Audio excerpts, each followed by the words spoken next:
ഹരേ കൃഷ്ണ. സർവം ശ്രീ രാധാകൃഷ്ണാർപ്പണമസ്തു. ഇന്ന് എനിക്ക് നമ്മുടെ പ്രിയപ്പെട്ട കുടുംബാംഗങ്ങളോട് പറയാനുള്ളത്, പെൺകുട്ടികൾ ഉള്ള അമ്മമാരോടും പെൺകുട്ടികളോടും വിവാഹപ്രായമൊക്കെ ആയി വരുന്ന പെൺകുട്ടികളോടും ഒക്കെയാണ് ഇന്നെനിക്ക് സംസാരിക്കാനുള്ളത്. നമ്മൾ പെൺകുട്ടികളെ ചെറിയ പ്രായത്തിൽ തന്നെ വളർത്തി വരുമ്പോൾ മറ്റൊരു വീട്ടിലേക്ക് പോകേണ്ടവളാണ് നീ എന്ന ഒരു പറയാതെ പറഞ്ഞ ഒരു ഉറപ്പിച്ച ഒരു തീരുമാനമാണ് ആ കുഞ്ഞിൻ്റെ ഉള്ളിലേക്ക് നമ്മൾ കൊടുത്തുകൊണ്ടിരുന്നത് ഇതുവരെയും നമ്മുടെ സമൂഹം. ഇപ്പോഴും അങ്ങനെ തന്നെയാണ്, യാതൊരു മാറ്റവുമില്ല. ഏത് വിദ്യാഭ്യാസം നേടിയാലും എന്ത് ജോലി സ്വീകരിച്ചാലും നീ മറ്റൊരിടത്ത് പോയി ജീവിക്കേണ്ടവളല്ലേ എന്നാണ് നമ്മൾ നമ്മുടെ കുഞ്ഞുങ്ങൾക്ക് കൊടുക്കുന്ന ഉപദേശം. സത്യമാണ്, ഇതൊരു 75% വരെയൊക്കെ സത്യമാണ്. പക്ഷേ അമ്മമാർ ധാരാളം പേർ നമ്മുടെ മക്കളുടെ വിവാഹം നടക്കുന്നില്ലല്ലോ, അവർക്ക് പറ്റിയ ആൾക്കാരെ കിട്ടുന്നില്ലല്ലോ എന്നൊക്കെ ചൊല്ലി വിഷമിക്കുന്നവരുണ്ട്. മക്കളുടെ വിദ്യാഭ്യാസത്തെ ചൊല്ലി വിഷമിക്കുന്നവരുണ്ട്.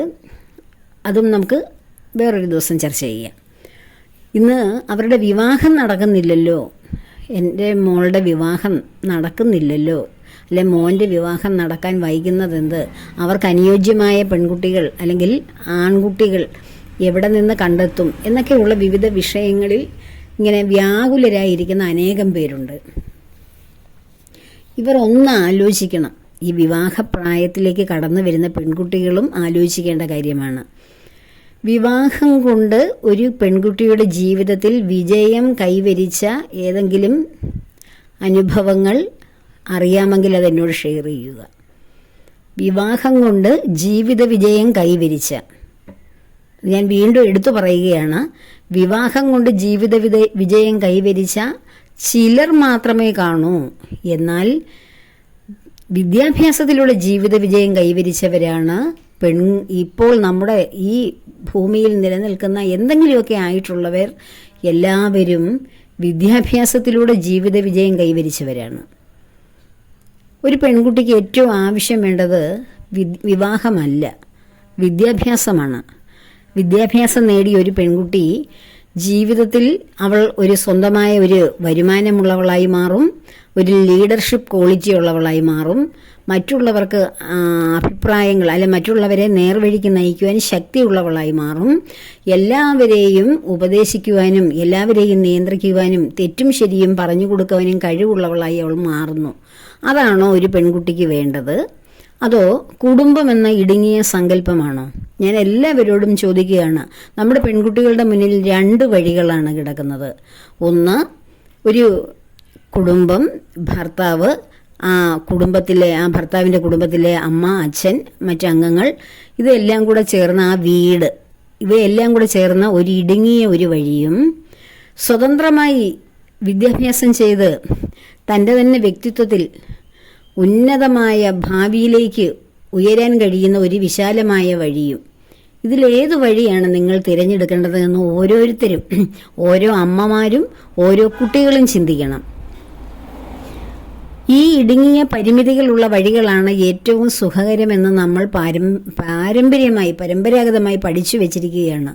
അതിനുവേണ്ടിയാണ് നമ്മൾ നമ്മുടെ കുഞ്ഞുങ്ങളെ തയ്യാറെടുപ്പിക്കുന്നത്. എത്ര വിദ്യാഭ്യാസം ചെയ്താലും നീ മറ്റൊരു വീട്ടിൽ പോയി ആ വീടിൻ്റെ പല വിധമായ ഇടുങ്ങിയ ആ ചട്ടക്കൂട്ടിനുള്ളിൽ കഴിയേണ്ടവളാണ്. സ്വതന്ത്രമായ ചിന്താഗതി കാണും, വ്യക്തിത്വം കാണും, അഭിപ്രായം കാണും, അവരുടേതായ പലതരത്തിലുള്ള ആറ്റിറ്റ്യൂഡുകൾ കാണും. പക്ഷേ മറ്റൊരു കുടുംബത്തിലേക്ക് ചെന്ന് പെടുമ്പോൾ ആദ്യമായി ഭർത്താവിൻ്റെ നിയന്ത്രണത്തിലാകുന്നു. പിന്നെ ആ കുടുംബത്തിൻ്റെ ചിട്ടവട്ടങ്ങളുടെ ഉള്ളിലായി അവൾ വിശാലമായി പറക്കുവാൻ ആഗ്രഹിച്ച് അവളുടെ ഓരോ ചിറകുകളും അരിഞ്ഞ് അവസാനം ചിറകുകൾ നഷ്ടപ്പെട്ട കരയുന്ന ഒരു പക്ഷിയെ പോലെ ഓരോ കുട്ടിയും ഓരോ വീടുകളിലിരുന്ന് വിഷമിക്കും. അവൾക്ക് ജോലി ഉണ്ടെങ്കിലും അവൾ സ്വതന്ത്രയല്ല, അവൾക്ക് സമ്പാദ്യം ഉണ്ടെങ്കിലും അവൾ സ്വതന്ത്രയല്ല. എന്തുകൊണ്ടാണ് ഇതിങ്ങനെ സംഭവിക്കുന്നത്? അവളെ ആ സ്വാതന്ത്ര്യത്തിൽ നിന്ന്, അവൾക്ക് എന്ത് സ്വാതന്ത്ര്യം അവൾ ആഗ്രഹിച്ചിരുന്നോ അതിൽ നിന്നെല്ലാം വ്യത്യസ്തമായിട്ട് അവൾക്ക് പറക്കാൻ ആഗ്രഹിച്ച ഓരോ പക്ഷങ്ങളും അറുത്ത് ബന്ധനങ്ങളും പ്രാരാബ്ധങ്ങളും കൊണ്ട് എത്ര കഴിവുള്ള കുഞ്ഞുങ്ങളാണ് വീടുകളിൽ കിടന്ന് കരയുന്നത്. അല്ലെങ്കിലോ അവർക്ക് അവിടെ നിന്ന് ചിറകിട്ടടിച്ച് ആ ഇരുമ്പ് കമ്പി ഭേദിച്ച് പുറത്ത് കടക്കാൻ കഴിയില്ല എന്ന് തോന്നുമ്പോൾ അവർ ആത്മഹത്യ ചെയ്യും. അല്ലെങ്കിൽ അവരുടെ മനസ്സ് മടിച്ച് അവർ ജീവച്ഛവങ്ങളായി ജീവിക്കും. തങ്ങൾക്ക് 2 കുഞ്ഞുങ്ങൾ ഉണ്ടായി പോയതിൻ്റെ പേരിൽ, ഭർത്താവും കുടുംബവും ഉണ്ടായതിൻ്റെ പേരിൽ ജീവിക്കും. അവർ ജീവിക്കുക എന്ന് മാത്രമേ ഉള്ളൂ. അവർ മരിക്കാത്തത് കൊണ്ട് ജീവിക്കുന്നു എന്നാണ് അവരോട് ചോദിച്ചാൽ നമുക്ക് കിട്ടുന്ന ഉത്തരം. ജീവിതത്തിൻ്റെ യാതൊരു സന്തോഷങ്ങളോ സമാധാനങ്ങളോ ഇവിടെ ജീവിക്കുന്നു എന്ന് പോലും അവർക്ക് തോന്നില്ല. അവർ ദിവസേന എഴുന്നേൽക്കുന്നത് തന്നെ മനസ്സുകൊണ്ട് മറ്റു ആരൊക്കെയോ ശപിച്ചുകൊണ്ടാകാം. ഈ ജീവിതം എനിക്ക് ഉണ്ടാക്കി തന്നവരെയോ അല്ലെങ്കിൽ ഇതിലേക്ക് എന്നെ നയിച്ചവരെയോ സ്വയം ശപിക്കുകയോ ഒക്കെ ചെയ്തുകൊണ്ടാകും എഴുന്നേൽക്കുന്നത് തന്നെ. ഇന്നും ഇതെല്ലാം ഞാൻ ചെയ്യണമല്ലോ, എനിക്കിഷ്ടമില്ലാത്ത കാര്യങ്ങളിലെല്ലാം ഞാൻ വ്യാപരിക്കണമല്ലോ എന്ന് ചിന്തിക്കുന്ന എത്രയോ സഹോദരങ്ങളുണ്ട്, എത്ര സഹോദരങ്ങളുണ്ട്. എന്തുകൊണ്ടാണ് ഇങ്ങനെ സംഭവിച്ചത്? നമ്മുടെ പരമ്പരാഗതമായ ട്രഡീഷണലായിട്ടൊരു ചിന്താഗതിയുണ്ട്, പെണ്ണിന് ഒരു കൂട്ടാണ് വേണമെന്ന്. ഇല്ലെങ്കിലോ അവൾ സ്വതന്ത്രയല്ലേ, അവൾക്ക് ആണിൻ്റെ കൂട്ടുണ്ടായെങ്കിൽ അത് പഴയകാല സങ്കല്പമാണ്, അത് ഉണ്ടായിക്കോട്ടെ, ഞാൻ അതിനൊന്നും വിരുദ്ധതയല്ല, ഞാനൊരു ഫെമിനിസ്റ്റോ ഒന്നുമല്ല. ഞാൻ പുരുഷനെ ബഹുമാനിക്കുന്ന ആദരിക്കുന്ന ആ ഒരു കുലത്തിൻ്റെ അനന്തരാവകാശിയാണ് ഞാൻ. നമ്മുടെ പൂർവികരായിട്ടുള്ള എൻ്റെ അമ്മയൊക്കെ എൻ്റെ അച്ഛൻ്റെ പാദം വണങ്ങി എഴുന്നേൽക്കുന്നത് ഞാൻ ഇപ്പോഴും കാണാറുണ്ട്. അത്രയ്ക്കുള്ള പവിത്രമായ ബന്ധമായിരുന്നു അവിടെ. പഴയ കാലത്ത് ഭർത്താവിനെ ദാ അപ്പുറത്തുണ്ടോ ദേ ഇപ്പുറത്തുണ്ടോ ഇങ്ങോട്ടൊന്ന് വരണേ എന്നൊക്കെയല്ലേ പറയുന്നത്. എൻ്റെ അമ്മ അങ്ങനെയാണ് അച്ഛനെ പറയുന്നേ. അങ്ങനത്തെ ഒരു സങ്കല്പമായിരുന്നു അന്ന് ആ പഴയ കാലത്ത്. കാരണം അത്രയ്ക്ക് ഭാര്യമാരെ കരുതുന്ന ഭർത്താക്കന്മാരും ആ ഭർത്താവിനെ കരുതുന്ന ഭാര്യയും ആ ഫാമിലി എന്ന് പറയുന്ന സങ്കല്പം പവിത്രമായിട്ടുള്ള കാലഘട്ടമായിരുന്നു. അവിടെ ബന്ധങ്ങൾ ദൃഢമായിരുന്നു.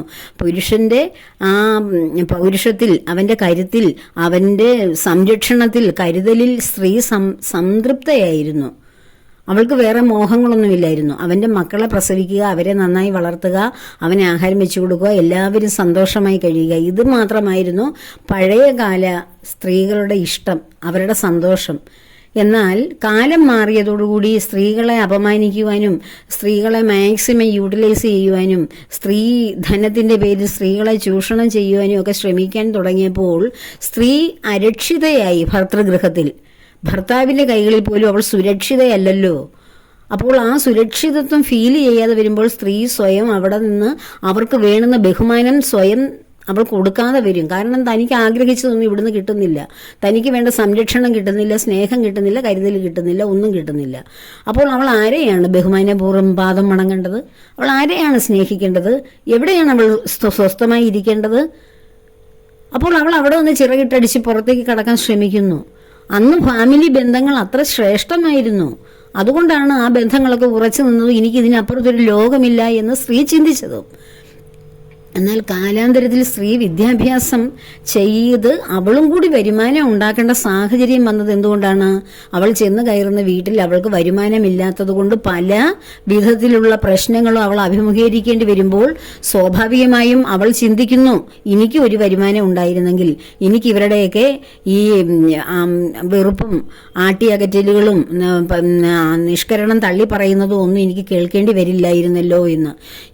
ഒരു ബഹുഭൂരിപക്ഷം സ്ത്രീകളും എനിക്ക് കുടുംബജീവിതം വേണ്ടായിരുന്നു, ഞാൻ സ്വതന്ത്രമായി ജീവിച്ചാൽ മതിയായിരുന്നു, ഒരു വിദ്യാഭ്യാസമൊക്കെ ചെയ്തൊരു ജോലി ചെയ്ത് ഈ ലോകമൊക്കെ ആസ്വദിച്ച് ഇവിടുത്തെ ഈ മനോഹരമായ ഭംഗിയൊക്കെ ആസ്വദിച്ച് ഈശ്വരനെയൊക്കെ എറിഞ്ഞ് പ്രകൃതിയെ കണ്ട് ജീവിച്ചാൽ മതിയെന്ന് ആഗ്രഹിക്കുന്ന സ്ത്രീകൾ ഒരു വലിയ ശതമാനമുണ്ട്.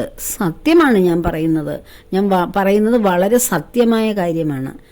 എന്തിനാണ് ഈ സ്ത്രീകളുടെയൊക്കെ ശാപം ഈ ഭൂമിയിൽ ഇങ്ങനെ ഉണ്ടാകുന്നത്? ഈ മനോവിഷമമാണ് ഓരോ സ്ത്രീയും നിത്യേന അനുഭവിക്കുന്ന ആ മനസ്സിലെ വിഷമ തരംഗങ്ങൾ. ഈ പ്രകൃതിയെ ചൂട് പിടിപ്പിച്ചാൽ ഈ പ്രകൃതി നിന്ന് പച്ചയ്ക്ക് കത്തും. അത്രയ്ക്കാണ് സ്ത്രീകളുടെ ഉള്ളിലുള്ള വിഷമം. ഓരോ സ്ത്രീ ഓരോ കുടുംബത്തിൽ അനുഭവിക്കുന്ന വേദന. എന്തിനൊക്കെയോ വേണ്ടി അവളങ്ങ് ജീവിച്ചു പോവുകയാണ്. എന്തിനാണ് നിങ്ങൾ ഈ കുട്ടികൾക്ക് ടാലൻസ് ഉണ്ട്, കുട്ടികൾ കഴിവുള്ള കുട്ടികൾ, വിദ്യാഭ്യാസം ചെയ്യാൻ കഴിവുള്ള കുഞ്ഞുങ്ങൾ, അവർ വിദ്യാഭ്യാസം ചെയ്യുക. എന്തിനാണ് അവരെ വിവാഹം എന്ന് പറഞ്ഞ് അവരുടെ ചിറകരിയാൻ നിങ്ങൾ ശ്രമിക്കുന്നത്? അവർക്ക് വിവാഹം വേണമെന്ന സമയത്ത് ഒരു വിവാഹം കഴിച്ചോളും. ഈ കഴിച്ചില്ലെങ്കിലും കുഴപ്പമൊന്നുമില്ല. ഈ കാലഘട്ടത്തിൽ ഇനി അങ്ങോട്ടുള്ള തലമുറയിൽ വിവാഹം ഒരു പ്രസക്തമായ കാര്യമല്ല. കാരണം ഒരു പുരുഷന്റെ ഇഷ്ടത്തിന് അവളെ ഇട്ട് കളിപ്പാവയാക്കി കൊണ്ടു നടക്കുവാനുള്ള ഒരു ഉപകരണം മാത്രം. അല്ലാതെ ആ ബന്ധത്തിന്, ഞാൻ ഈ പറഞ്ഞ പഴയ കാലത്തെ ബന്ധത്തിന്റെ സൗരഭ്യമോ ദൃഢതയോ വിശ്വാസ്യതയോ വല്ലതും ഉണ്ടോ? ഇന്ന് വിവാഹം കഴിക്കുന്നു, ഒരാഴ്ച കഴിയുമ്പം പിണക്കം വരുന്നു, അതിനുശേഷം അതിലൊരു വിരക്തി പ്രാപിക്കുന്നു, അടുത്ത ആളുടെ കൂടെ പോകുന്നു. അത് ഇത്രയല്ലേ ഒരു ദൈർഘ്യമല്ലേ ഉള്ളൂ ഒരു വിവാഹത്തിന് ഇന്നത്തെ കാലഘട്ടത്തിൽ. അവർക്ക് കുറേ ശാരീരികമായിട്ടുള്ള ഒരു ഒരു ഒരു ഒരു അറ്റാച്ച്മെന്റ് കണ്ടിട്ട് അതിന് പരസ്പരം ഒരു സങ്കേതമായിട്ട് വിവാഹത്തെ മാറ്റുന്നു. അത് കഴിയുമ്പോൾ അടുത്ത ആളുടെ കൂടെ പോകുന്നു, രണ്ടുപേരും പൊടിയും തട്ടി പോകുന്നു, അത്രയേ ഉള്ളൂ. അതിനെന്തിനാണ് വിവാഹവും കുട്ടികളും ഒക്കെ? അങ്ങനെയൊക്കെയുള്ള ഫാമിലി സിസ്റ്റം ഇപ്പോഴത്തെ ഇവർക്ക് എന്തിനാണ് പറഞ്ഞു വെക്കുന്നത്? ഇപ്പോൾ ഉള്ള കുഞ്ഞുങ്ങൾ എല്ലാവരും ബുദ്ധിയുള്ളവരാണ്, പെണ്ണും ആണും ഒക്കെ. എത്ര ടാലൻസ് ഉള്ളവരാണ്, എത്ര കഴിവുള്ളവരാണ്. ഇനിയും വരുന്ന തലമുറ ഇതിനേക്കാൾ ശ്രേഷ്ഠമാവും. അവർ സ്വതന്ത്രമായിട്ട് നല്ല നല്ല നല്ല ആൾക്കാരൊക്കെ ആയിട്ട് നല്ല ലോകത്തിന് ഗുണമുള്ളവരായിട്ടൊക്കെ മാറട്ടെ. ഒരു സ്ത്രീ വിദ്യാഭ്യാസത്തിലൂടെ നേടുന്ന ആ ഒരു രക്ഷ, ജീവിത രക്ഷ, എവിടെയായാലും ഒരു പെൺകുട്ടിയെ വിവാഹം കഴിച്ചു, അവളുടെ ജീവിതത്തിൽ അവൾ ആഗ്രഹിച്ച ജീവിതം കിട്ടിയില്ല, അവൾക്ക് അവിടെ നിന്ന് എസ്കേപ്പ് ചെയ്യണം. അവളുടെ കയ്യിൽ വിദ്യാഭ്യാസം എന്ന ധനം ഉണ്ടെങ്കിൽ മാത്രമേ അവൾക്ക് പോയി പുറമേ ഒരു ജോലി ചെയ്ത് അവൾക്കൊരു ജോലി ചെയ്ത് ലേണിങ്ങിലൂടെയാണ് ലേബർ ഉണ്ടാകുന്നത്. ലേബറിലൂടെയാണ് ലീഡർഷിപ്പ് ക്വാളിറ്റി ഉണ്ടാകുന്നത്. അപ്പം അവൾക്ക് ലേണിങ് അറിവുണ്ടെങ്കിൽ മാത്രമേ അവൾക്ക് ഒരു വരുമാനം ഉണ്ടാവുകയുള്ളൂ. എന്തെങ്കിലും തരത്തിൽ അവളൊരു ജോലിക്ക് വേണ്ടി പഠിച്ചിട്ടുള്ള വിദ്യാർത്ഥി അല്ലെങ്കിൽ ഒരു പെൺകുട്ടിയാണെങ്കിൽ അവൾക്ക് ആ ജോലിയിലൂടെ ഒരു വരുമാനം കണ്ടെത്താമല്ലോ എന്നോർത്ത് അവൾ അവിടെ നിന്ന് രക്ഷപ്പെടും. ഇല്ലെങ്കിലോ എല്ലാ പെൺകുട്ടികളും അവിടെ തന്നെ ജീവിതം തീർക്കും. എനിക്കിനി ഒരു രക്ഷയില്ല. ഈ പെൺകുട്ടികളുടെയൊക്കെ ശാപം എവിടെയാണ് കൊണ്ട് തീർക്കേണ്ടത്? നമ്മുടെ അച്ഛനമ്മമാർക്ക് മാത്രമാണോ? ഈ ഭൂമിക്ക് തന്നെ, ഈ ഭൂമിദേവി തന്നെ കരയുകയല്ലേ ഈ കുഞ്ഞുങ്ങളുടെ എല്ലാം ഈ മനസ്സുകൊണ്ടുള്ള രോദനം കണ്ട്? സത്യമല്ലേ ഞാനീ പറയുന്നത്? എത്ര വളരേണ്ട കുഞ്ഞുങ്ങളാണ്, എന്തുമാത്രം വളരേണ്ട കുഞ്ഞുങ്ങളാണ്. നമുക്ക് ഈ ഒരു വിശാലമായ ലോകത്തു നിന്നും ഒരു ഇടുങ്ങിയ കോൺക്രീറ്റ് ബിൽഡിങ്ങിനുള്ളിലേക്ക് നമ്മളെ ഒതുക്കുകയാണ് ഈ വിവാഹം എന്ന് പറയുന്ന സംഭവം. അതല്ലാതെ സ്ത്രീക്ക് പ്രത്യേകം സ്വാതന്ത്ര്യവും എല്ലാം കൊടുക്കുന്ന എത്ര കുടുംബങ്ങളുണ്ടാകും, എത്ര പുരുഷന്മാരുണ്ടാകും. ഒരു പെണ്ണ് ഒരു ആണിൻ്റേതാകുമ്പോൾ ഇവൾ എൻ്റെ മാത്രമാണെന്നുള്ള ആ ഒരു പൊസസീവ് മൈൻഡ് ഓരോ പുരുഷൻ്റെയും ഉള്ളിലുണ്ടാകും, ഓരോ സ്ത്രീയുടെയും ഉള്ളിലുണ്ടാകും. സ്നേഹം വളരെ കഠിനമാണെങ്കിൽ. അതില്ലെങ്കിൽ അവൾ എങ്ങനെയെങ്കിലും സ്വതന്ത്രമായിട്ട് പൊയ്ക്കോട്ടെ, ഏത് ഫ്രണ്ടിൻ്റെ കൂടെ നടക്കുന്ന കണ്ടാലും ആർക്കും ഒരു വിഷമവും വരുത്തില്ല. പക്ഷേ ഇന്നത്തെ പെൺകുട്ടികൾ ഫ്രണ്ട്ഷിപ്പാണ് ഏറ്റവും കൂടുതൽ ആഗ്രഹിക്കുന്നത്. ഒരു ഭർത്താവിനേക്കാൾ ഉപരി നല്ല സൗഹൃദങ്ങളിലൂടെ അവരുടെ ജീവിതം ആനന്ദിക്കാനും ആഹ്ലാദിക്കാനുമാണ് അവർ ആഗ്രഹിക്കുന്നത്. അതിന് തടസ്സമാകും ഈ വിവാഹം എന്ന് പറയുന്ന സംഭവം. അപ്പോൾ അവിടെ പലതരത്തിലുള്ള അവരുടെ കൂടെ എന്തിനു പോയി, ഇവന്റെ കൂടത്തിൽ എങ്ങനെ പോയി, അവരെല്ലാവരും കൂടെ നിന്ന് ഫോട്ടോ എടുത്തത് എന്തിന്, ഇവൻ നിന്നെ കഴുത്തെ കൈയിട്ടത് എന്തിന് എന്നൊക്കെയുള്ള പല പ്രശ്നങ്ങളും വരും. ഇന്നത്തെ സൗഹൃദം വെച്ചാൽ ഒരു പരിധി വിട്ട സൗഹൃദമാണ് ആണും പെണ്ണും തമ്മിലുള്ള. നമുക്ക് ഒരു നല്ലൊരു കാഴ്ചപ്പാടിലൂടെ നോക്കിയാൽ വളരെ സന്തോഷം തോന്നും. അപ്പോൾ അങ്ങനെ വേണം നമ്മൾ സൗഹൃദങ്ങളെ. എൻ്റെ മോൻ ഇവിടെ രാവിലെ സ്കൂളിൽ +2 പോകുമ്പോൾ ഇവിടെ അടുത്തൊരു പെൺകുട്ടിയുണ്ട്.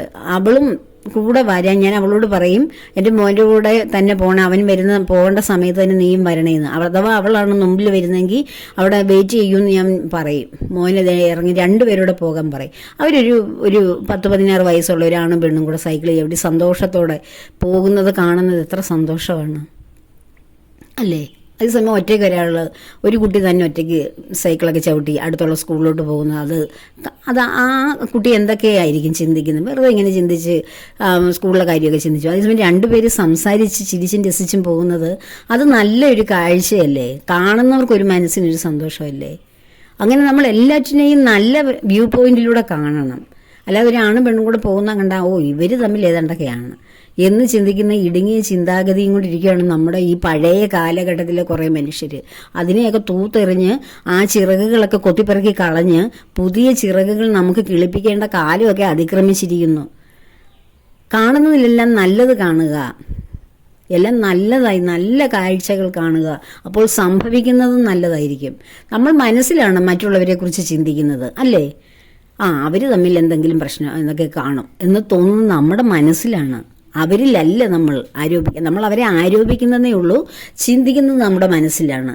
അപ്പോൾ ആ ചിന്ത വരുന്നത് നമ്മുടെ മനസ്സിൽ കിടന്ന് നമ്മളിൽ നെഗറ്റീവായ ചിന്തകൾ കടന്നു വന്ന് നമുക്ക് തന്നെ അത് ജീവിതത്തിൽ ഭവിഷ്യത്തുണ്ടാകും. അല്ലെങ്കിൽ നമ്മളുമായി ബന്ധപ്പെട്ട വ്യക്തികൾക്കോ സംഭവങ്ങൾക്കോ ഒക്കെ അതിന് മാറ്റങ്ങൾ വരും. നമ്മൾ എന്ത് ആരെക്കുറിച്ച് ചിന്തിച്ചാലും അത് ചിന്തിക്കുന്നത് നമ്മുടെ ഉള്ളിലാണ്. അവരത് അറിയുന്ന പോലുമില്ല. വഴിയെ രണ്ടുപേര് പോകുന്നു, അവരെക്കുറിച്ച് നമ്മൾ ചിന്തിച്ചാൽ അവർ വല്ലതും അറിയുന്നുണ്ടോ ഞാൻ ചിന്തിച്ചു എന്ന്? ഇല്ല, അത് എൻ്റെ ഉള്ളിലാണ് ചിന്ത കടന്നു വന്നത്. അവരെക്കുറിച്ച് നല്ലത് ചിന്തിച്ചാലും മോശം ചിന്തിച്ചാലും ചിന്തിക്കുന്നത് ഞാൻ എൻ്റെ ഇന്ദ്രിയമായ കണ്ണുകൊണ്ട് കണ്ട് അതിനെ ഞാൻ മനസ്സിലേക്ക് കൊടുത്ത് എൻ്റെ ചിത്തവും മനസ്സും എല്ലാം കൂടെ ചേർന്ന് അവിടെ അങ്ങോട്ട് പ്രവർത്തിച്ച് ഞാൻ തന്നെയാണ് അതെൻ്റെ മനസ്സിൽ പേസ്റ്റ് ചെയ്ത് വെച്ച്. ആ പോയവർ പോയ വഴിയേ പോയി, അവരിതൊന്നും അറിയുന്ന പോലുമില്ല. അപ്പോൾ നമ്മൾ തന്നെ പരിസരത്ത് നിന്ന് ഇന്ദ്രിയങ്ങൾ വഴി ഓരോ കാഴ്ചകളും കേൾവികളും പിടിച്ചെടുത്ത് നമ്മുടെ മനസ്സിൽ അത് ഒട്ടിച്ചു വെച്ചിട്ട് അതിനെക്കുറിച്ച് അങ്ങ് ചിന്തയും ചർച്ചയും തുടങ്ങും. കുറേ ചിന്തിച്ച് കഴിയുമ്പോൾ ആരെയെങ്കിലും നമ്മൾ ഫോണിൽ കിട്ടുകയോ നേരിൽ കിട്ടുകയോ ചെയ്യും. അപ്പോൾ അവരോട് ഈ വിഷയം ചർച്ച ചെയ്യും. പിന്നെ ആ ചർച്ചയായിരിക്കും, അത് കേട്ടിട്ട് അവരതിന് പറയുന്ന മറുപടിയായിരിക്കും. അങ്ങനെ നമ്മൾ അന്നത്തെ ദിവസം നല്ല കുശാലായി, സന്തോഷമായി. ഇതൊക്കെ നമ്മുടെ ഉള്ളിലുണ്ടായതാണ്. നമ്മൾ കാണുന്നത് കാഴ്ചകളൊക്കെ സന്തോഷമായി കാണുക, അവിടെ ഇട്ടിട്ട് പോവുക, അത്രയേ ഉള്ളൂ. അതാണ് നമ്മൾ ഇന്ദ്രിയ നിഗ്രഹം എന്ന് ഞാൻ കഴിഞ്ഞ ദിവസങ്ങളിലൊക്കെ പറഞ്ഞത്. ഇന്ദ്രിയത്തിനെ നിഗ്രഹിക്കാനുള്ള സമയം ആകുന്നവർക്ക് അങ്ങനെ ആയിക്കുള്ളൂ. പക്ഷേ ഇന്ദ്രിയങ്ങളെ നിയന്ത്രിക്കണം, പരമാവധി നിയന്ത്രിക്കണം. കാണുന്നതും കേൾക്കുന്നതും എല്ലാം പിടിച്ച് വെളിയിൽ നിന്നെടുത്ത് അകത്തേക്ക് വെച്ച് അവിടെ അതിനെ ചൂടാക്കി വലുതാക്കി തിളപ്പിച്ച് അതിൽ നിന്ന് വരുന്ന ആവിയും ആ ചൂടും കൊണ്ട് നമ്മുടെ മനസ്സിനെ ഉരുക്കി ഒരു പരുവമാക്കരുത്. എന്താണോ നമുക്ക് സന്തോഷം തരുന്നത് അത് ചെയ്യുക. നമ്മൾക്ക് വേണ്ടാത്ത കാര്യങ്ങളൊക്കെ ആഗ്രഹിച്ച് കിട്ടാത്ത കാര്യങ്ങളെയൊക്കെ ചൊല്ലി ആഗ്രഹിക്കുന്നതും കൊണ്ടാണ് നമുക്ക് അന്നത്തെ സന്തോഷം നഷ്ടപ്പെടുന്നത്, അല്ലേ? നമുക്ക് നല്ല ഹാപ്പി ആയിട്ടിരിക്കാൻ എന്തെങ്കിലുമൊക്കെ നമ്മുടെ ജീവിതത്തിലുണ്ട്. പക്ഷെ നമുക്ക് ഇനിയും കിട്ടാനിരിക്കുന്നതിനെ കുറിച്ച് ആലോചിച്ചുകൊണ്ടിരിക്കും, അല്ലെങ്കിൽ കിട്ടാതെ പോയതിനെ കുറിച്ച് ആലോചിച്ചുകൊണ്ടിരിക്കും. ഞാൻ എപ്പോഴോ ദിവസം പറഞ്ഞതായിട്ടിരിക്കുന്നത് എൻ്റെ ഒരു സുഹൃത്ത്, അവൾക്കും ഏറ്റവും ബ്യൂട്ടിഫുൾ ആയിട്ടൊരു ലൈഫുണ്ട്. പക്ഷേ ജീവിതത്തിൽ എന്നോ എവിടെയോ പഴയ കാലത്ത് 1-2 വർഷം ഇച്ചിരി സാമ്പത്തിക ബുദ്ധിമുട്ടുണ്ടായിരുന്നു. അതിനെ അവൾ ഇപ്പോൾ എടുത്തു വെച്ചിട്ട് ചിക്കുകയാണ്. ഇപ്പോൾ ഒന്നുമില്ല അവൾക്ക് ചിന്തിക്കാൻ, വിഷമിക്കാനൊന്നുമില്ല. ആ പണ്ടത്തെ ഏതോ 1-2 വർഷത്തെ കാര്യങ്ങളെടുത്ത് വീണ്ടും അയെ വെട്ടി അത് ആലോചിച്ച് ഇപ്പോൾ വിഷമിക്കുന്നു എന്ന്. എന്ത് വൈകൃതമാണ് മനസ്സ് നമുക്ക് തരുന്നത്. ഇത് നമുക്കൊന്നുമില്ല. നമ്മുടെ മനസ്സിൽ പുതുതായിട്ട് സന്തോഷം, ഭൗതിക ജീവിതത്തിലെ സന്തോഷമൊക്കെ നമുക്ക് കിട്ടിക്കഴിഞ്ഞാൽ മനസ്സ് അവിടെ നിൽക്കും. ഇനി എന്താണ് പുതിയതെന്ന് ആലോചിക്കും. അതാണ് ഭൗതികത എന്ന് വെച്ചാൽ മാറിക്കൊണ്ടിരിക്കുന്ന ഭൗതികത എന്ന് വെച്ചാൽ ഭൂമിയുമായി ബന്ധപ്പെട്ടതാണ്. ഭൂമിയുമായി ബന്ധപ്പെട്ടതെല്ലാം മാറിക്കൊണ്ടിരിക്കുന്നതാണ്, ചലനാത്മകമാണ്, എല്ലാം മാറ്റത്തിന് വിധേയമാണ്. നമ്മുടെ മനസ്സും നമ്മുടെ ചിന്തകളും പുറത്തുനിന്ന് കിട്ടുന്ന അനുഭവങ്ങളും എല്ലാം മാറിക്കൊണ്ടിരിക്കും. മാറ്റമില്ലാത്തത് ഒന്നേ ഉള്ളൂ. എന്താണ്? ഈ മാറുന്നതിനെ നോക്കിക്കാണുന്ന ഉള്ളിലെ ദൃഷ്ടി, അതാണ് മാറ്റമില്ലാതെ നിൽക്കുന്നത്. ഈ മാറുന്ന ലോകത്തെ കാണുവാൻ സഹായിക്കുന്ന മാറ്റമില്ലാത്ത ഒരു ശക്തി നമ്മുടെ ഉള്ളിലുണ്ട്. അതാണ് മാറ്റമില്ലാത്തതും കാലത്തിനതീതവും. അതിനെക്കുറിച്ചുള്ള ചിന്ത വരുമ്പോൾ നമുക്ക് സമാധാനം കിട്ടും, സന്തോഷം കിട്ടും. എവിടെ തിരിഞ്ഞു നോക്കിയാലും നല്ല കാഴ്ചകളെ കാണൂ. എന്ത് കേട്ടാലും അത് ഭഗവാന്റെ നാമങ്ങളായിട്ട് തോന്നും. നന്മ പറഞ്ഞാലും മോശം പറഞ്ഞാലും അത് ഈശ്വരൻ ഓരോരുത്തരുടെയും ഉള്ളിലിരുന്ന് പറയിപ്പിക്കുന്നു എന്ന് നമുക്ക് തോന്നും. അപ്പോൾ വിഷമിക്കുന്ന അനേകം മനസ്സുകൾക്ക് ആശ്വാസമായി, ആനന്ദമായി ഭഗവാന്റെ വചനങ്ങൾ ഓരോരുത്തരുടെയും ചെവികളിലെത്തി അത് അവനവൻ്റെ മനസ്സിൽ പതിക്കുമ്പോൾ അത് വീണ്ടും ആവർത്തിച്ച് നിധിധ്യാസനം ചെയ്ത് സ്വന്തമാക്കുമ്പോൾ അവനവൻ്റെ ഹൃദയത്തിന് കിട്ടുന്ന ഒരു ആനന്ദമുണ്ട്. ഭഗവാനുമായി ചേരുമ്പോഴുണ്ടാകുന്ന ഒരു നിർവൃതി, ആ ആനന്ദത്തിലായിരിക്കണം എല്ലാ ദിവസവും എല്ലാവരും കടന്നു പോകേണ്ടത്. കിട്ടാത്തതിനെ ചൊല്ലിയും നഷ്ടപ്പെട്ടതിനെ ചൊല്ലിയും ഭാവിയെക്കുറിച്ചും എന്തിന് വ്യാകുലപ്പെടുന്നു? ഭാവിയിൽ നമ്മുടെ കുഞ്ഞുങ്ങൾ ആരാകും? അല്ലെങ്കിൽ ഭാവിയിൽ അവർ പഠിച്ചു വലിയവരാകുമോ? എന്തിനാണ് ഇപ്പോഴേ വിഷമിക്കുന്നത്? എന്തിനാണ് വിഷമിക്കുന്നത്? എൻ്റെ മുന്നിൽ എനിക്ക് തന്നെ എന്തുമാത്രം ഉദാഹരണമുണ്ട്. 2ലും 3ലും ഒക്കെ പഠിക്കുന്ന കുട്ടികൾ നന്നായിട്ട് പഠിക്കുന്നില്ല, അവർക്ക് 100ൽ 100 കിട്ടുന്നില്ല, 50ൽ 50 കിട്ടുന്നില്ല എന്നൊക്കെ പറഞ്ഞ് പരാതി പറഞ്ഞ് പാവം അമ്മമാരൊന്ന് ആലോചിച്ച് നോക്കൂ. നമ്മുടെ ഇപ്പോഴത്തെ അമ്മമാർക്ക് ഈ കുഞ്ഞുങ്ങളൊക്കെ 100ൽ 100 വാങ്ങണം, 50 മേടിക്കണം, ഫുള്ള് വാങ്ങണം എന്നുള്ള ആകെ ഒരു ടെൻഷനാണ്. സത്യം പറഞ്ഞാൽ ഇവർ പഠിച്ചപ്പോൾ ഫുൾ മാർക്ക് വാങ്ങിച്ചോ എന്ന് അവരൊന്ന് ആലോചിച്ച് നോക്കണം. അവർ 3ലും 5ലും 7ലും 10ലും ഒക്കെ പഠിച്ചപ്പോൾ അവർ ഫുള്ള് വാങ്ങിയോ? അന്നേരം പറയും ഞങ്ങൾക്ക് വാങ്ങിക്കാൻ പറ്റാത്തത് ഇപ്പോൾ ഇവരെ കൊണ്ട് വാങ്ങിക്കണമെന്ന്. എന്നുവെച്ചാൽ അവരുടെ വയറ്റിൽ നിന്ന് ആ കുഞ്ഞുങ്ങൾ വന്നെന്ന് കരുതി അവർ ഇവരുടെ കർമ്മം ബാക്കി ചെയ്യാൻ വന്നവരാണോ? ഇവരിനിയും മുഴുവൻ മാർക്ക് മേടിക്കാൻ പറ്റിയില്ല, അല്ലെങ്കിൽ ഇവർക്ക് ഡോക്ടറാകാൻ പറ്റിയില്ല, അതിന് പകരം എൻ്റെ മക്കളെ ആക്കാമെന്ന് വെച്ചാൽ മക്കൾ വേറൊരു കർമ്മവും കഴിഞ്ഞ് വന്നവരാണ്. അവരുടെ കർമ്മം ഇതൊന്നും അല്ല. അവർ വേറെ ഏതോ കർമ്മങ്ങളൊക്കെ പൂർത്തീകരിച്ചിട്ട് അതിൻ്റെ ബാക്കി അനുഭവിക്കാൻ വന്നവരാണ്. അങ്ങനെയുള്ളവരെ നമ്മുടെ ബാക്കി അല്ലെങ്കിൽ നമ്മുടെ ആഗ്രഹം പൂർത്തീകരിക്കാൻ വേണ്ടി ബലമായിട്ട് പിടിച്ചു വെച്ചിട്ട് അങ്ങനെ ചെയ്യൂ ഇങ്ങനെ ചെയ്യൂ എന്നൊക്കെ പറഞ്ഞാൽ കുഞ്ഞുങ്ങൾക്ക് അറിഞ്ഞുകൂടാ. അവർ വിചാരിക്കുക അച്ഛനും അമ്മയും പറയുന്നതല്ലേ അതാണ് നല്ലത് എന്ന് വിചാരിച്ച് അവരതങ്ങ് ഏറ്റെടുക്കും. പക്ഷെ കുറച്ച് കഴിയുമ്പോഴാണ് അവരുടേതായ ഒരു വ്യക്തിത്വത്തിലൂടെ അവർ കടന്നു പോകുമ്പോഴാണ് ഇതല്ലായിരുന്നല്ലോ ഞാൻ എന്ന ബോധം അവർക്ക് വരും. ഇങ്ങനെ ആകേണ്ടിയിരുന്ന ആളല്ലല്ലോ ഞാൻ, ഇത് എനിക്ക് ഇഷ്ടപ്പെടുന്ന ജോലിയല്ലല്ലോ അല്ലെ പഠിത്തമല്ലല്ലോ എന്ന് അവർക്ക് സ്വയം തിരിച്ചറിയുമ്പോൾ അതവർ ഉപേക്ഷിക്കും, പാതിക്ക് നിർത്തും. അല്ലെ സന്തോഷമില്ലാതെ അച്ഛനമ്മമാരെ പേടിച്ച് അത് മുന്നോട്ട് കൊണ്ടുപോകും. ഇതൊന്നും നമ്മൾ പറയുന്നതല്ല. നമ്മുടെ മക്കൾ എന്ന് പറഞ്ഞാൽ അവർ നമ്മളെപ്പോലെ തന്നെ ഒരേ കർമ്മങ്ങൾ കഴിഞ്ഞ് വന്നവരാണ്, വേറൊരു ജീവാത്മാവാണ്. ഒരു ശരീരത്തിൽ വന്ന് ഒരു ജീവനിൽ വന്ന് സന്നിവേശിച്ചെന്നേ ഉള്ളൂ. അപ്പോൾ അവരെ അതിനോർത്ത് അവരയ്യോ അത് ഭാവിയിൽ അവർ പഠിക്കുമോ പഠിക്കത്തില്ലയോ എന്തിനു വിഷമിക്കുന്നു? ഇപ്പോൾ ഈ ചെറുപ്പത്തിൽ കുട്ടികൾക്ക് പഠിത്തത്തിനോട് വലിയ വിമുഖരായി ഇരിക്കുന്ന കുട്ടികൾ എല്ലാവരും നല്ല പഠിത്തക്കാരായി മാറും, നല്ലൊരു വിദ്യാഭ്യാസത്തിനുടമയായി മാറും. മുകളിലേക്ക് പോകുമ്പോൾ വലിയ ക്ലാസ്സുകളിൽ, താഴ്ന്ന ക്ലാസ്സുകളിൽ വലിയ മാർക്ക് മേടിക്കുന്ന കുട്ടികൾ ഉയർന്നു വരുമ്പോൾ ചിലർ കുറച്ചു പേരെയുള്ളൂ അതേ നിലവാരത്തിൽ പോകുന്നവർ. മറ്റു പലരും അത് കുറച്ചുകൂടെ മോശമായിട്ടൊക്കെ വരുന്ന കാഴ്ചകളാണ് കണ്ടിട്ടുള്ളത്. ഒരു അധ്യാപിക എന്ന നിലയിൽ കൊച്ചു കുട്ടികളൊക്കെ അയ്യോ പഠിക്കുന്നില്ലല്ലോ, ഇവർ നല്ല മന്ദബുദ്ധികളാണോ എന്നൊക്കെ എന്നോട് ചോദിച്ച പേരൻസ് ഉണ്ട്. ഞാൻ അവരോട് പറയും, നിങ്ങൾ ഭഗവാനോട് ദിവസവും പ്രാർത്ഥിക്കും മക്കൾക്ക് നല്ല ബുദ്ധി കൊടുക്കുവാൻ, മക്കൾ നന്നായി വരുവാൻ. പിന്നെ നിങ്ങൾ അവർക്ക് നല്ല ഫുഡൊക്കെ കൊടുക്കുക, അവരെ സ്നേഹത്തോടെ അവരെ പ്രൊമോട്ട് ചെയ്യുന്ന വർത്തമാനങ്ങളൊക്കെ പറഞ്ഞ് സ്നേഹത്തോടെ അവരോട് കരുതി അവരുടെ അടുത്ത് കുറച്ച് നേരം ഇരിക്കുക. അപ്പോൾ തന്നെ നിങ്ങളുടെയും ടെൻഷൻ മാറും, കുഞ്ഞുങ്ങളുടെയും ടെൻഷൻ മാറും. കുഞ്ഞുങ്ങളുമായിട്ടൊക്കെ സംവദിക്കുമ്പോൾ നല്ല സന്തോഷം കിട്ടും മനസ്സിന്. അവരുടെ സ്വഭാവം അവരുടെ പഠിത്തത്തിനോടുള്ള ആ വിമുഖതയൊക്കെ അങ്ങ് മാറും. ഈ കൊച്ചു പ്രായത്തിലൊക്കെ അവർക്ക് ആ വിമുഖത വരുന്നത് അവരുടെ പൂർവ്വജന്മ സംസ്കൃതിയുടെ ഭാഗമാണ്. അത് കഴിഞ്ഞ് അവർ ഈ പുതിയ ജന്മത്തിലേക്ക് കടന്നു വന്ന് ഇവിടെയാണ് എൻ്റെ ലോകം, എൻ്റെ സ്പേസ് ഇതാണെന്ന് തിരിച്ചറിയുമ്പോൾ അവർ പഠിച്ചോളും. എന്തിനാ വിഷമിക്കുന്നത്? കുട്ടികളെ ചൊല്ലി വിഷമിക്കുന്ന അമ്മമാർ മഹാവിഡ്ഢികളെന്നേ ഞാൻ പറയൂ. അവരുടെ ജീവിതമൊക്കെ മേലോട്ട് വരുന്നതേ ഉള്ളൂ. ഞാൻ എൻ്റെ തന്നെ ഒരു അനുഭവം പറയാം.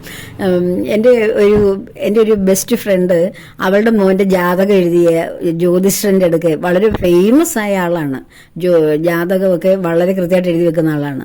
അദ്ദേഹത്തിൻ്റെ അടുക്ക് എന്നെ കൊണ്ടുപോയിട്ട് എൻ്റെ മക്കളുടെ ജാതകം എഴുതാൻ, അദ്ദേഹം ജാതകമൊന്നും എഴുതാനൊന്നും ആർക്കും സമയമുള്ള ആളല്ല. പക്ഷേ അവളുടെ കെയർ ഓഫിൽ ഞാൻ ചെന്നുകൊണ്ട് എൻ്റെ മക്കളുടെ സമയമൊക്കെ കൃത്യമായിട്ട് എഴുതി മേടിച്ചിട്ട് അദ്ദേഹം ജാതകമൊക്കെ കുറിച്ച് ഒരു ദിവസം ഒത്തിരി നാളൊക്കെ കഴിഞ്ഞിട്ടാണ് അത് നമുക്ക് തിരിച്ചു തന്നെ.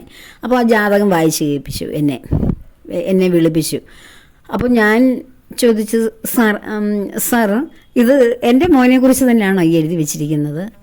എൻ്റെ മൂത്ത ആളിനെ കുറിച്ചായിരുന്നു എഴുതിയേ ആ ജാതകം. അവനെക്കുറിച്ച് വായിച്ചപ്പോഴത് എഴുതിയേ. അപ്പോൾ അവനെ പഠിക്കാനൊക്കെ മഹാ അലസനാണ്. 4ാം ക്ലാസ്സിലോ 5ാം ക്ലാസ്സിലോ മറ്റോ ആയപ്പോൾ തോന്നുന്നു അത്. അപ്പം ഞാൻ കൂടിയിരിക്കണം, ആ മൂത്ത കുട്ടിക്ക് ഞാൻ കൂടിരുന്ന് ഞാൻ എവിടെ പോയാലും, ബസ് യാത്ര നടത്തിയാലും ട്രെയിൻ യാത്ര നടത്തിയാലും സ്കൂട്ടറിൽ പോയാലും കാറിൽ പോയാലും എവിടെ പോയാലും ഈ പഠിക്കുന്ന ബുക്കൊക്കെ ഞാൻ കൂടെ കൊണ്ട് നടക്കുമായിരുന്നു. അവൻ കളിച്ചുകൊണ്ടിരിക്കുമ്പോൾ പോലും ഞാൻ ചോദ്യങ്ങളൊക്കെ ചോദിക്കുമായിരുന്നു, അവൻ വിട്ടുപോകാതിരിക്കാനേ. അങ്ങനെ ഒരു പഠിത്തത്തിലൊരു അലസനായിരുന്നു. കുഞ്ഞു ക്ലാസ്സിൽ നന്നായിട്ട് പഠിക്കുമായിരുന്നു. ആ കുഞ്ഞു ക്ലാസ്സിൽ പഠിത്തം നമ്മൾ ചൊല്ലിക്കൊടുക്കുന്നത് തത്തമ്മേ പൂച്ച പൂച്ച, അതവിടെ ചെന്ന് പേപ്പറിൽ പകർത്തി ഒരു 3, 4, 5 ക്ലാസ് വരെയൊക്കെ അത് തന്നെ ആയിരിക്കും നല്ല മാർഗ്ഗം. അപ്പം ഇവൻ നന്നായിട്ട് പഠിക്കുന്നുണ്ടല്ലോ എന്ന് വെച്ചാൽ ഞാൻ വലിയ പഠിത്തത്തിൽ അങ്ങ് ശ്രദ്ധ കൊടുക്കാൻ പോയില്ല. അവൻ പഠിക്കുന്നുണ്ടല്ലോ നന്നായിട്ട് എന്ന് വെച്ച് ചെറുതിനെ ശ്രദ്ധിക്കാൻ തുടങ്ങി. അപ്പോൾ ഈ ഒരു 4, 5, 6 ക്ലാസ്സായപ്പം ഇവന് പഠിത്തത്തിൽ ഇച്ചിരി ഇത്രയൊക്കെ മതി, ഒരു എബോവ് ആവറേജ് അത്രയൊക്കെ വന്നുള്ളൂ. അതിനേക്കാളിലൊക്കെ ടോപ്പ് ഫുള്ളൊക്കെ മേടിച്ചുകൊണ്ടിരുന്ന കുഞ്ഞാണ് ചെറിയ ക്ലാസ്സിൽ. അപ്പം ഞാൻ അന്നേരമൊക്കെ ഇങ്ങനെ അന്നേരം ഇവൻ്റെ ജാതകം വായിച്ച് കേൾപ്പിച്ചപ്പോൾ എന്നോട് ഞാൻ ആ ജ്യോതിഷനോട് ചോദിച്ചു, ആ സാറിനോട് ചോദിച്ചു, ജ്യോതിഷൻ മാത്രമായിട്ടിരിക്കുന്ന ആളല്ല, വലിയൊരു സ്ഥാനത്തിരിക്കുന്ന ആളാണ്. സാർ എൻ്റെ മോൻ്റെ ജാതകം തന്നെയാണ്, സാറിന് വല്ല സമയം എങ്ങാനും തെറ്റിയോ, വേറെ വല്ല കുട്ടികളുടെ എങ്ങാനും ആണോ, സാർ അറിയാതെങ്ങാനും വല്ല മിസ്റ്റേക്കും വന്ന് എഴുതി വെച്ചേക്കുവാണോ? അപ്പോൾ എന്നോട് ചോദിച്ചു, എന്താ ടീച്ചർ എന്ത് പറ്റിയെന്ന് ചോദിച്ചു. അപ്പം ഞാൻ പറഞ്ഞേ, എൻ്റെ മോൻ പഠിത്തത്തിൽ വളരെ അലംഭാവമാണ്, ഞാൻ കൂടെ ഇരുന്നാലും അവൻ പഠിക്കത്തുള്ളൂ, അങ്ങനെയുള്ള അവനെക്കുറിച്ചാണോ സാർ ഇതൊക്കെ എഴുതി പിടിപ്പിച്ചേക്കുന്നത് എന്നിങ്ങനെ ചോദിച്ച്. അപ്പോൾ പറഞ്ഞ്, ടീച്ചറിൻ്റെ മോനൊരു ചെറിയ കുട്ടിയല്ലേ, അവൻ വളരുമ്പോൾ അവന് മാറ്റം വരും, ഇത് ഈ ചെറിയ പ്രായത്തിലേക്കുള്ളതല്ലല്ലോ അവൻ്റെ ജാതകമെന്ന് എന്ന് ചോദിച്ച് ഞാനത് എനിക്ക് പിന്നീട് ആ സാറ് പറഞ്ഞ് വളരെ സത്യമായിട്ട് തോന്നി. അപ്പോൾ ഞാൻ ഈ ജാതകം ഇങ്ങനെയുള്ള ഞാനിത് തുറന്നു പോലും പിന്നീട് നോക്കിയിട്ടില്ല, സത്യം പറയാമല്ലോ. അവളുടെ നിർബന്ധപ്രകാരം എഴുതിച്ചതാണ്. പിന്നെ ആ ജാതകം എവിടെ ഞാൻ അലമാരിൽ എവിടെ കൊണ്ടുങ്ങാണ്ട് എവിടെ വെച്ചിട്ടുണ്ട്, പൂജാമുറിയിൽ കുറേ നാൾ ഇരുന്ന്, അത് കഴിഞ്ഞ് ഞാൻ അതെടുത്ത് എവിടെയും വെച്ച്, എവിടെയാണെന്ന് പോയി ഇന്ന് നാഴി വരെ ഞാൻ നോക്കിയിട്ടില്ല സത്യം പറഞ്ഞാൽ. ഭഗവാൻ എൻ്റെ കുഞ്ഞുങ്ങളെ എല്ലാം കാത്തു കൊണ്ടുപോകുന്നു. അപ്പോൾ പിന്നെ ഈ ജ്യോതിഷവും ജാതകത്തിൻ്റെ കാര്യമൊന്നും ഞങ്ങളുടെ ജീവിതത്തിൽ ഇല്ല. അന്ന് ഞാൻ അവളുടെ നിർബന്ധപ്രകാരം അങ്ങ് എഴുതിച്ചതാണ്. പിന്നീട് ഞാനത് ശ്രദ്ധിച്ചിട്ടില്ല, ഞാനത് തുറന്നു പോലും നോക്കിയിട്ടില്ല. ഓരോ ദശാസന്ധി മാറുമ്പോൾ ഇന്ന കാര്യങ്ങൾ ചെയ്യണം ക്ഷേത്രങ്ങളിൽ എന്നൊക്കെ അദ്ദേഹം ഇങ്ങനെ പറഞ്ഞു തന്നു. ഞാനിതെല്ലാം ഭഗവാനെ സമർപ്പിച്ചേക്കുവാണ്. ഞാൻ പിന്നെ എന്തിനാ ഇതൊക്കെ ചെയ്യാൻ പോകുന്നത്? എല്ലാം ഭഗവാന്റെ കൈകളിൽ വിട്ടുകൊടുക്കുന്നു. പിന്നെ അവൻ്റെ ദശാസന്ധി മാറിയാലും അവൻ്റെ എന്ത് ചെയ്താലും എനിക്കൊരു വിഷയവും. പക്ഷെ അവൻ്റെ അച്ഛൻ കൃത്യമായിട്ട് മക്കളുടെ ഓരോ നാൾ ഈ പിറന്നാൾ ദിവസങ്ങളെല്ലാം എല്ലാ മാസവും വരുമ്പോഴും ഒക്കെ അദ്ദേഹം ഭയങ്കര ഭക്തനാണ്. അമ്പലങ്ങളിലെല്ലാം അദ്ദേഹം ഭഗവാനും ശിവക്ഷേത്രത്തിലൊക്കെ ഏതൊക്കെയോ കർമ്മങ്ങളൊക്കെ ചെയ്യുന്നുണ്ട് മക്കൾക്ക് വേണ്ടി. പക്ഷെ ഞാൻ ഭഗവാനെ ഏൽപ്പിച്ചേക്കുന്ന മക്കൾക്ക് വേണ്ടി എനിക്കൊരു കർമ്മവും ബാക്കി ഇനി ചെയ്യാനില്ല. ഞാൻ അവർക്ക് വേണ്ടുന്ന പുറമേയുള്ള മെറ്റീരിയലായിട്ടുള്ള കാര്യങ്ങൾ, ഭൗതികമായ കാര്യങ്ങളൊക്കെ സാധിച്ചു കൊടുക്കുന്നു. അവരുടെ പഠിത്തത്തിന് വേണ്ടുന്ന എല്ലാം ഭഗവാനെ ഏൽപ്പിച്ചേക്കുന്ന എനിക്ക് എന്ത് കർമ്മമാണ് ബാക്കി ഇനി അവർക്ക് വേണ്ടി ചെയ്യാനേ? പിന്നെ അവരുടെ ബർത്ത്ഡേ ദിവസം വല്ല സത്കർമ്മങ്ങളും ഒക്കെ ചെയ്യും, അത്രയേ ഉള്ളൂ. അപ്പോൾ ഞാനീ പറഞ്ഞു വന്നത് എൻ്റെ ജീവിതത്തിലുള്ള അനുഭവങ്ങളും നിങ്ങളുടെയൊക്കെ ജീവിതത്തിലുള്ള അനുഭവങ്ങളും എല്ലാം കൂടെ കോർത്തിണക്കി നമ്മളെല്ലാവരും ഒരു കുടുംബാംഗങ്ങളാണല്ലോ. പിന്നെ എന്താണ് മറച്ചു വയ്ക്കാനും ഒളിച്ചു വയ്ക്കാനും ഒക്കെ ഉള്ളത്? അതുകൊണ്ടാണ് അങ്ങ് പറയുന്നത് എല്ലാ കാര്യങ്ങളും. അപ്പോൾ ഇതൊക്കെ എല്ലാവരുടെയും ജീവിതത്തിൽ അനുഭവമാകണം.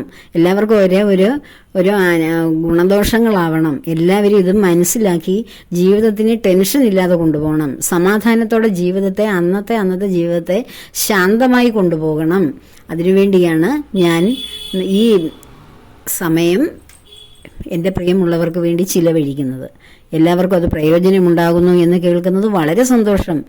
കാരണം ഇതൊക്കെ ഇരുന്ന് പറയുന്നത് ഞാനല്ല. സത്യത്തിൽ ഞാൻ ആദ്യം മുതലേ ഇരുന്ന് പറയില്ലേ, ഞാൻ എവിടെയും റെഫർ ചെയ്തിട്ടോ എഴുതി വെച്ചിട്ടോ ഒന്നുമല്ല പറയുന്നത്. എനിക്കിന്ന് ഭഗവാൻ തോന്നിക്കുന്നു, ആ കാര്യങ്ങളൊക്കെ ഇരുന്ന് പറയുന്നു. അത് നിങ്ങളിൽ പലരുടെയും ചോദ്യങ്ങളോ സംശയങ്ങളോ ആവശ്യങ്ങളോ ഒക്കെ ആകാം. അത് ഭഗവാനല്ലേ അറിയൂ. അപ്പോൾ ഭഗവാനും നമ്മളും തമ്മിലുള്ള കമ്മ്യൂണിക്കേഷൻ ഒന്ന് ആലോചിച്ച് നോക്കൂ, എത്ര ക്രിസ്റ്റൽ ക്ലിയർ ആണത്. എവിടെയൊക്കെ ഇരിക്കുന്ന എനിക്ക് അറിഞ്ഞുകൂടാത്ത നിങ്ങൾ ഓരോരുത്തരും എൻ്റെ വാക്കുകൾ കേട്ടിട്ട് അത് നിങ്ങൾക്കൊക്കെയുള്ള മറുപടിയാണെന്ന് പറയുമ്പോൾ നമ്മളെ എല്ലാവരെയും കോർത്തിണക്കിയിരിക്കുന്നത് ഒരു ചരടല്ലേ? അല്ലേ? ആലോചിച്ച് നോക്കൂ. ഞാൻ ആദ്യം മുതലേ പറയും, ഇത് ഭഗവാൻ എന്നെ കൊണ്ട് പറയിപ്പിക്കുന്നതാണ്, ഇത് ഞാനല്ല ഈ സംസാരിക്കുന്നത് എന്ന്. അത് സത്യമായി വരുന്നില്ലേ ഇത് കേൾക്കുമ്പോൾ? അപ്പോൾ ഇത് വളരെ സത്യമായ കാര്യമാണ്. നമുക്കിടയിൽ പ്രവർത്തിക്കുന്ന ഒരു ശക്തിയേ ഉള്ളൂ, അത് ഭഗവാനാണ്. നാം ആ ഭഗവാന്റെ, ആ ഗോലോക വൃന്ദാവനത്തിൽ നിൽക്കുന്ന ഭഗവാന്റെ മുന്നിലെ പാദസേവ ചെയ്യുന്ന ഭക്തരായി കാണുക, ഗോപികമാരായി കാണുക. ഈ ഗോപി വൃന്ദങ്ങളെ ഭഗവാൻ നയിക്കട്ടെ. എല്ലാം ഭഗവാന്റെ പത്മപാദങ്ങളിൽ സമർപ്പിക്കുന്നു.